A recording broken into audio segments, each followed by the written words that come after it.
आसीगला SBI account गुरुत्वपूर्ण खबर आपण मैंने जदि टंका विड्रॉ करती तो जानतु एबे टंका विड्रॉ नियम होइछि एक बड़ परिवर्तन। तेणु वीडियो को आरंभ करने पूर्वर आपण मानक मोर अनुरोध आपण माने हम चैनल को सब्सक्राइब कर दिंतु आउ वीडियो भल लगे वीडियो को लाइक शेयर कमेंट करंतु। चलंतु वीडियो को आरंभ करिबा। स्टेट बैंक ऑफ इंडिया रे अकाउंट थिबा लोकंक पई एक गुरुत्वपूर्ण खबर सामना को आसीछि। जदि आपणकर एसबीआई रे एक अकाउंट अच्छी तेबे बैंक आपणक पई नहीं आसीछि एही खबर। देशर सबुठ बड़ बैंक एसबीआई आनी बड़ खबर। आपणकर जदि स्टेट बैंक ऑफ इंडिया रे अकाउंट अच्छी आउ आपण एसबीआई रो एटीएम कार्ड व्यवहार करछन्ती तेबे आपणक पई एही खबर बेस गुरुत्वपूर्ण। कहीं एटीएम कार्ड व्यवहार नियम बड़ परिवर्तन करिछि स्टेट बैंक ऑफ इंडिया।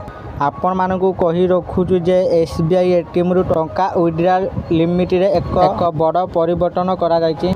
देशर सार्वजनिक सेक्टर बैंक एही परिवर्तन एटीएम चार्ज स्ट्रक्चर को सहज करी एवं डिजिटल बैंकिंग प्रोत्साहित करबा लक्ष्य रे एही परिवर्तन करा जायछि।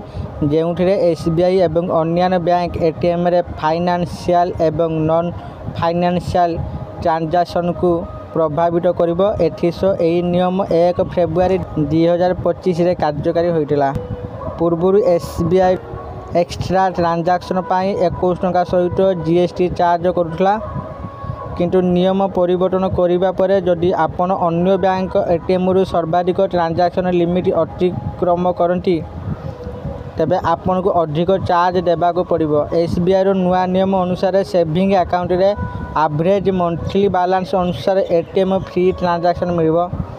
मेट्रो हेउ किंबा अन्य शहर सबु अकाउंट धारी को एसबीआई एटीएम रु मागना 10 थर ट्रांजैक्शन मिलिबो। सेहीपरि अन्य एटीएम रु एसबीआई रो ग्राहक माने मागना रे 5 थर ट्रांजैक्शन करि परिबे। जदि एही लिमिट क्रॉस हुए तेबे एथि पई ग्राहक को पूर्व अपेक्षा अधिक टंका देबा को पड़िबो। एथिसो जदि saving account holder average monthly balance 25,000 एवं 50,000 टंका मध्य रखती तेबे तांको अन्य बैंक एटीएम रु 5टी फ्री ट्रांजैक्शन लिमिट रो सुविधा मिलिबो।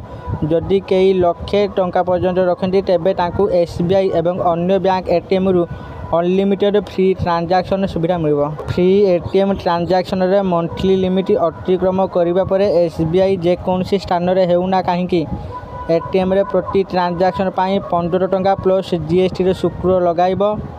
एथिसो अन्य बैंक एटीएम रे ट्रांजैक्शन पाई एही शुल्क 21 टंका प्लस जीएसटी प्रति ट्रांजैक्शन रहिछि, जहाँ मेट्रो शहर समेत देशर अन्य स्थान रे लागू हे। SBI balance enquiry mini statement भरी सेवा पाई जेकोसी चार्ज करि न थाए। हेले जदि आपण एसबु सेवा अन्य एटीएम रु उठाउजनि तेबे आपण को प्रति ट्रांजैक्शन पिछा 10 टंका सहित जीएसटी देबा को पड़िबो। एहा सो टंका न थिबारु जदि आपनकर ट्रांजैक्शन फेल होउछि तेबे एथि पई जोरिमाना बाबद रे 20 टंका चार्ज करिबो SBI. State bank of India रे एही नुआ नियम आसंता मे मास 1 तारिख रु लागू हेबा को जाउची, जहाँ कि एसबीआई रे प्रत्येक यूजर्स जानि रखिबा उचित। आपण माने भी जदि स्टेट बैंक रो अकाउंट अछि तो आपण माने स्टेट बैंक रो एही नुआ नियम मानिबा को चलिबो, नहले आपण को अधिक टंका देबा को पड़िबो। आशा करछि आपण मानकु एही वीडियोटी निश्चित भाबरे भल लागिथो। जदि आपण मानकु एही वीडियोटी भल लागुची एही वीडियो को लाइक शेयर और कमेंट करंतु। आ प्रथम थोड़ा आम चैनल को आसला आम चैनल को सब्सक्राइब कर दिंतु।